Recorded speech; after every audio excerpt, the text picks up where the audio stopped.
안녕하세요. 주셉의 줄리입니다. 우리가 아이들을 키우다 보면 사소하게는 즐거운 일부터 해서 때로는 속상하고 막막한 일들이 생기기 마련인데, 여러분들은 그럴 때 누구와 가장 많이 소통하고 도움을 받으시나요? 때로는 가장 가까운 가족인 남편도 이해를 잘 못 해주는 것 같고, 괜히 아이들 교육 얘기나 학교 생활 얘기를 꺼냈다가 부부싸움이 되는 경우도 종종 생기곤 하잖아요. 애는 분명 같이 나왔는데 아이 교육에는 뭔가 나보다 별로 관심도 없는 것 같고, 또 교육 현실도 잘 모르면서 하려는 것들은 또 타박만 주고 막 이러면 괜히 나 홀로 아이를 키우는 듯한 그런 외로움도 있고 또 지칠 때가 있잖아요. 그래서 그런 일상들이 쌓여가다 보면 결국 내가 육아하는 일상이나 아이 교육 관련 정보들을 가족보다도 주위에 같이 아이를 키우는 그 육아 동지, 소위 말하는 옆집 엄마에게 의지하거나 많은 소통을 하게 되는 것 같아요, 자연스럽게. 그런데 아이 교육에 대해서 마치 나에게 많은 힘이 되어주고 또 많은 정보를 주고 있는 것 같은 그 옆집 엄마와의 관계, 여러분들은 어떠신가요? 이게 시간이 지나도 한결 같으신가요? 결국 내 아이를 통해서 알게 된 관계인데, 내 아이에게 득이 되는 관계인지 아니면 실이 되는 관계인지 한 번쯤 진지하게 생각해 볼 필요가 있지 않을까요? 그래서 오늘은 우리가 아이를 키우면서 뗄래야 뗄 수 없는 관계, 그래서 신경을 안 쓸 수 없는 육아 동지, 옆집 엄마에 대한 저의 생각과 경험들, 그리고 선배맘으로서 들려주고 싶은 조언들을 한번 이야기해 보도록 하겠습니다. 여러분, 우리가 어른이 되고 이렇게 부모로 살아가는 정도의 인생을 살아오는 동안 각자 개개인이 살아온 길은 다 다르고 경험들도 너무 다양하겠지만, 그래도 공통적으로 인생에 대해서 우리가 정의하고 깨닫게 되는 가치들이 있잖아요. 그 중에 하나가 아마도 인간관계가 정말 살면서 가장 어렵다, 이제 이런 깨달음이 아닐까 싶은데요. 그런데 그 중에서도 학부모 리그에서의 인간관계는 정말 더 복잡 미묘하고 쉽지 않다는 생각을 저도 아이를 키우면서 직간접적인 경험을 통해서 많이 느끼게 되더라고요. 저는 우선 기본적으로 사람을 만나고 소통하는 것을 좋아하는 성격인데요. 그러다 보니까 이렇게 유튜브를 통해서 또 많은 사람들과 소통을 하고 있는 게 아닐까 싶은데요. 이 소통하는 것을 좋아한다는 것은 결국 사람들과 말을 주고받는 것을 좋아한다는 의미로 봐도 되겠죠. 다른 사람의 얘기를 듣고 또 나도 내 얘기를 하면서 서로를 알아가는 재미, 거기서 나와 공통점을 찾으면 괜시리 반갑고, 또 나와 다른 점이 있는데 그게 내가 보기에 배울 점이 있다면 또 자극도 되고 성장을 할 수 있어서, 그런 좋은 만남 후에는 또 마음에 힘도 되고 세상 사람들과 인연을 맺고 살아간다는 것이 참 감사하다는 그런 훈훈한 경험들을 통해서 사람을 만나고 소통하는 것을 좋아하는데요. 그런데 어느 순간부터 사람과 소통하는 데 있어서 이전처럼 내 얘기를 솔직하고 정직하게 얘기를 해서는 안 되는 것 같은 그런 불편한 느낌? 또 뭔가 굉장히 전략적이고 이렇게 머리를 써야 할 것 같은 그런 만남, 소통. 근데 만약 그런 스킬이 없으면 왠지 내가 바보가 된 것 같고 뭔가 나만 손해인 것 같은 그런 만남들이 자꾸 생기면서 더 이상 이전처럼 마음 편하게 사람을 만난다는 것이 정말 쉽지 않다라는 생각을 하게 되더라고요. 근데 그런 감정이 내 아이와 그 또래 아이를 키우시는 학부모님들 사이에서의 관계, 만남 속에서 종종 겪게 될 때가 있더라고요. 근데 그런 경험이 저뿐만 아니라 주위 많은 분들 중에서도 아이를 키우다 보면 한 번쯤 정말 겪게 되는 경우가 참 많으신 것 같아요. 그 안에서 일어나는 뭔가 불편한 관계들을 한번 살펴보면, 아이가 뭔가 너무 뛰어나도 문제, 아이가 뭐 하나 잘 하는 게 없어도 문제, 또 처음에는 엄마들끼리 잘 맞는 것 같아서 학창시절에 우리가 막 친구 사귀듯이 이렇게 덥석 친해졌는데, 시간이 좀 지나고 보니까 아이들끼리는 자꾸 트러블이 나서 뭔가 껄끄러워지기도 하고, 또 이게 아이와 관련된 사람 그리고 만남이다 보니까 참 계속 이렇게 복잡하고 민감한 일들이 계속 생기는 것 같더라고요. 보통 우리가 사람과의 관계를 맺을 때 나 성격이 잘 맞고 코드가 잘 맞으면 대부분은 별 문제 없이 잘 지내게 되는데, 이 학부모라는 특수한 관계 안에서는 그런 것들이 기본적으로 잘 맞다 하더라도 계속 복잡 미묘한 그 아이들과 관련된 사건들, 또 시기 질투가 얽히고 설키면서 참 쉽지 않은 관계인 것 같아요. 사실 시기 질투가 이해 못할 감정은 아니라고 생각하는데요. 사람이라면 본능적으로 누군가와 자꾸 비교하게 되고 그 안에서 질투심도 생기기 마련인데 그건 어떻게 보면 자연스러운 현상인 것 같아요. 하지만 문제는 늘 나와 가까운 거리를 유지하면서 잘 지내왔고 서로 친구처럼 의지하고 도움을 주고받던 그 엄마가 어느 날 갑자기 싸해지는 그런 느낌들을 경험하다 보면 인간관계 안에서 겪는 그 정신적 스트레스가 또 상당하잖아요. 그럼 또 당하는 사람 입장에서는 저희가 왜 저러지? 내가 어제 같이 밥 먹으면서 말 실수한 게 있나? 부터 시작해서 그 사람하고 밥 먹으면서 한 얘기들을 또 하나하나 되짚어보고 곱씹어 가면서 상상의 나래를 펴고 또 그런 스트레스 때문에 그런 날은 내 아이에게 뭔가 육아를 하면서 집중도 잘 안 되고 뭔가 아이에게 자꾸 짜증도 내고 이렇게 막 예민하게 대하기도 하잖아요. 결국 답은 못 찾고 또 그래서 답답한 마음에 또 주위 엄마들에게 또 이런저런 얘기를 터놓다 보면 또 이렇게 생각지도 못한 불쾌한 얘기를 듣게 되거나 아니면 그 사람이 왜 나에게 싸늘해졌는지 그 이유를 또 알게 되면 뭔가 그 뒤통수를 맞는 기분. 이 남편들이 들으면 절대 이해 못할 엄마들의 그 복잡한 세계가 매일매일 크고 작던 간에 이 아이를 키우면서 일어나는 것 같아요. 또 이런 경우들도 있는데요. 엄마들 중에서는 사교육 정보가 또 나름 밝으신 분들이 있어요. 이제 그런 엄마들과 만나고 소통을 하다 보면 지금은 수학 어디까지 선행이 되어 있어야 한다 그러고 아이는 아직 초등학교 저학년밖에 안 됐는데 나중에 영재원 시험 볼 거면 지금부터 이렇게 준비해야 된다고 선심 쓰듯이 막 알려주기도 하고 또 과학고 영재고 준비는 이런 루트로 해야 된다 등등 이제 막 이런 교육 관련 정보가 많고 엄마들과 모이면 그런 얘기를 적극적으로 하시는 분들이 있죠. 근데 그런 얘기를 듣고 보면 뭔가 내 아이가 너무 하는 게 없는 것 같고 별로 잘나 보이지도 않고 막 그런 불안감이 커지시는 분들이 계세요. 그런데 저는 우리 엄마들께서 물론 저도 그렇지만 아이를 키우면서 주위에 떠도는 이 많은 정보에 일희일비하는 엄마가 되지는 않으셨으면 좋겠어요.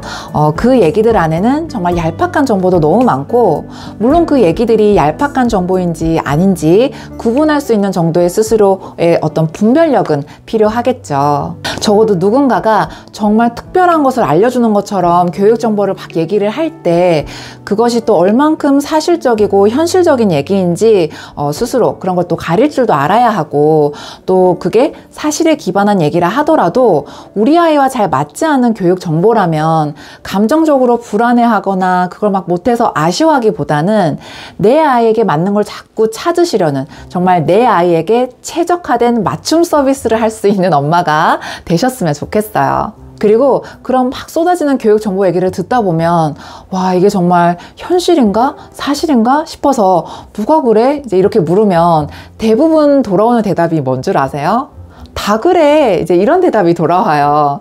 근데 그런 대답을 듣고 의심도 전혀 없이 어머 나만 몰랐네 하면서 그날 집에 가서 아이한테 막 힘 팍 들어가가지고 또 막 뭘 시킨다거나 학원 하나 더 등록한다거나 또 그런 일들이 그냥 참 자연스럽게 많이 일어나고 있는 것 같아요. 그런데 내가 지금 주위에 관계를 맺고 있고 소통을 하고 있는 만남이 이런 만남의 연속이라면 이런 걸 곰곰이 생각해 볼 때 그게 바로 우리 아이에게 피해를 주는 관계가 아닐까요? 내 아이를 통해서 인연이 닿고 알게 된 사이고 또 나와 한편인 육아동지 같지만 가까워지면 질수록 뭔가 모르게 내 마음에 어떤 정신적인 스트레스가 된다거나 자꾸 불안감이 커지고 또 결국 나와 내 아이 사이를 멀어지게 하는 관계는 아닌지 지금 여러분들이 맺고 있는 학부모 친구 관계를 한번 점검해 보셨으면 좋겠어요. 그리고 좀 더 현실적인 조언을 한 가지 드리면 가능한 주위에 가까운 학부모님들과 아이들 그룹 수업은 저는 하지 마시라는 얘기를 조심스럽지만 단호하게 말씀드리고 싶은데요. 그게 특히 어떤 학업적인 공부와 관련된 수업이라면 저는 더더욱 신중하실 것을 조언해 드리고 싶어요. 처음에 그룹 수업을 시작하는 취지는 다 좋죠. 좋은 선생님 찾아서 같이 마음 맞는 엄마들끼리 아이를 모아서 아이들도 같이 공부하면 있으면 더 재밌게 할 수 있을 것 같고, 또 수업비 부분에 있어서도 개인 레슨보다 그룹으로 했을 때 또 부담감이 좀 덜해지기도 하고, 또 아이들 수업 시간에 엄마들도 한 번씩 커피 마시면서 뭐 학교 얘기나 교육 정보 이런 거 나눌 수 있으니까 괜히 막 신나고 기대에 찬 마음으로 그룹 수업을 세팅하시는 경우들은 제가 정말 많이 봤는데요.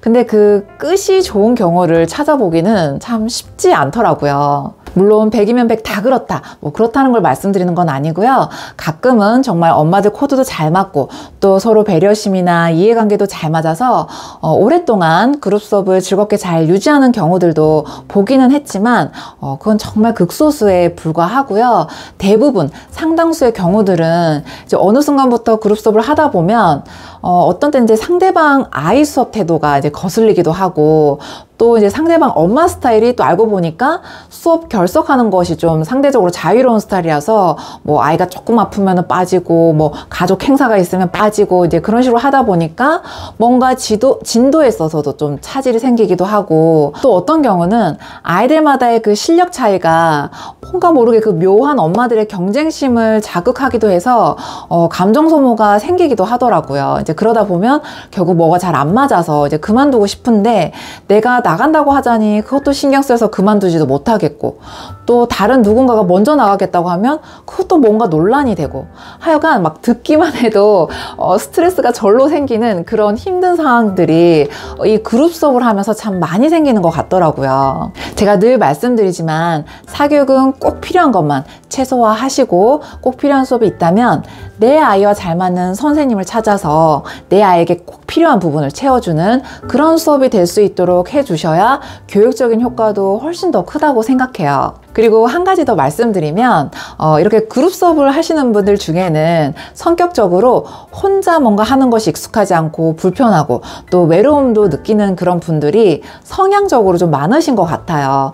그래서 아이가 유아기 때도 한번 보면 문화센터 다닐 때부터 내 아이랑 둘이 가서 등록하고 아이랑 둘이 잘 보내다 오면 되는데, 그리고 사실 그렇게 해야 엄마도 내 아이를 더 잘 관찰할 수 있고 잘 파악할 수 있고 아이랑 가까워질 수 있는데, 문화센터를 등록할 때도 보면 같이 다닐 만한 사람이 주위에 있나 없나 찾아보고 이렇게 둘씩 셋씩 어울려 다니고 싶어 하시는 분들이 또 많이 계시더라고요, 성향적으로. 근데 그렇게 하다가 아이들이 또 좀 자라서 어디 구경도 다닐 만한 나이가 되면 또 여러 명이서 막 우르르 이렇게 막 어디 동물원이나 식물원도 같이 우르르 이렇게 날 맞춰서 여러 엄마 여러 아이들 이렇게 자꾸 같이 하시려는 분들이 계신데, 사실 우리 아이들 어릴 때 한번 보면 각자 아이들마다 보채는 타이밍도 포인트도 다 다르고, 내 아이가 울고 보챌 때는 또 우리 애 때문에 제대로 구경도 안 되고, 내 아이가 괜찮을 때는 또 다른 아이들이 보채거나 징징대서 구경도 제대로 안 되는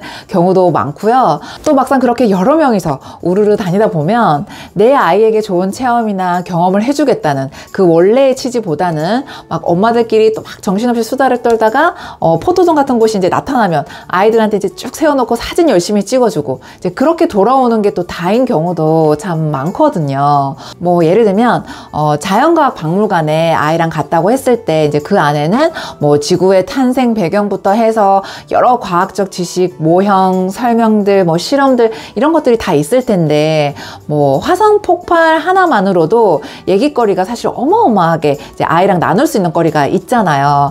그런데 뭐 옆집 엄마, 뒷집 엄마, 그 집 아이들까지 다 몰려 이렇게 다니다 보면 그 본질에 대해서 얘기를 나눌 기회가 사실 잘 안 나거든요. 그렇게 여러 명 있는데 뭐 지구가 뭐 몇 억 년 전에 이런 운석이 떨어져서 뭐 폭발이 되고 뭐 이런 얘기를 해주기가 쉽지 않고, 또 내 아이의 반응을 이렇게 하나하나 이렇게 세심하게 체크해주기가 또 쉽지 않거든요. 그래서 결국 정신없이 눈으로만 휙 보다가 이제 뭐 아이랑 나누는 대화라고는 우와 뭐 신기하다 좋다 이제 뭐 이 정도 얘기만 나누다가 이제 여러 명 아이들 이렇게 세워놓고 포토존에서 사진 찍어주고 이제 이렇게 돌아오는 경우가 참 많잖아요, 여러 명이서 다 같이 갔을 때는. 근데 저는 아이를 키우는 엄마로서 우리가 아이랑 단둘이 다니면서 오로지 내 아이의 컨디션에 맞춰가면서 아이와 엄마가 의미 있는 체험을 하고 또 대화도 나누면서 내 아이를 진짜 알아갈 수 있는 그런 시간과 계획을 자꾸 가져보실 것을 권해드리고 싶고요. 또 막상 그러고 싶은데 혼자 다니는 것이 자신 없고 익숙하지 않으신 엄마들도 또 많이 계실 텐데 그런 분들께는 제가 이런 말씀을 드리고 싶어요. 원래는 혼자 하는 것, 또 혼자 다니는 것이 싫었더라도 더 이상 혼자가 아니잖아요. 세상에서 가장 소중한 내 아이가 내 옆에 정말 베스트 프렌드처럼 딱 붙어 있는데 더 이상 혼자라고 생각하지 마시고 아이와 단둘이 외출도 해보고 그런 시간을 보내는 것에 자꾸 도전을 해보셨으면 좋겠어요. 근데 그런 것도 자꾸 도전을 하다 보면 점점 익숙해지기 마련이고 또 그런 시간 속에 아이와 엄마가 서로를 더 많이 알아갈 수 있고 대화도 더 많이 할 수 있는 거거든요. 또 하나 말씀드리면 우리 엄마들 중에는 이 성향적으로 거절하는 것을 잘 못하시는 분들도 참 많이 계신 것 같아요. 그래서 막상 이렇게 뭐 그룹이나 뭔가 같이 이렇게 어울려서 뭔가 가고 싶지 않아도 거절을 못해서 이렇게 그냥 좀 뭐랄까요, 이렇게 딸려가듯이 이렇게 하는데 결국 그 후에 피곤하고 이렇게 지치고 또 그런 스트레스를 또 겪으시는 분들도 계시더라고요.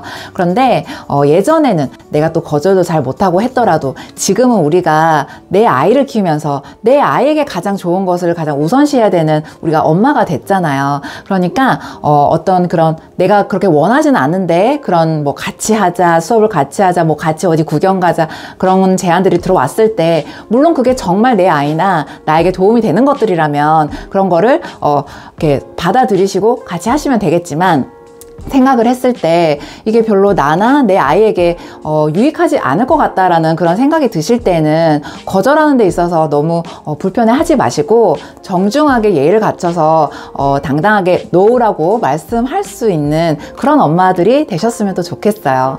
우리가 아이를 키우면서 진짜 들어야 할 목소리는 옆집 엄마의 목소리가 아니라 내 아이의 목소리라는 것을 다시 한번 강조드리면서 그래도 뭔가 답답하고 막막해서 누군가와 얘기를 나누고 싶고 조언이 필요할 때가 있으실 거예요. 근데 그럴 때는 내 아이와 같은 나이의 아이를 키우고 있는 엄마들보다는 가능한 내 아이보다 한 3년, 5년 정도 앞선 아이를 키우고 계신 그런 선배맘들과 평소에 교류도 좀 더 넓히시면서 그런 분들의 조언을 듣는 것도 저는 하나의 정말 좋은 방법이 되실 거라 생각하고요.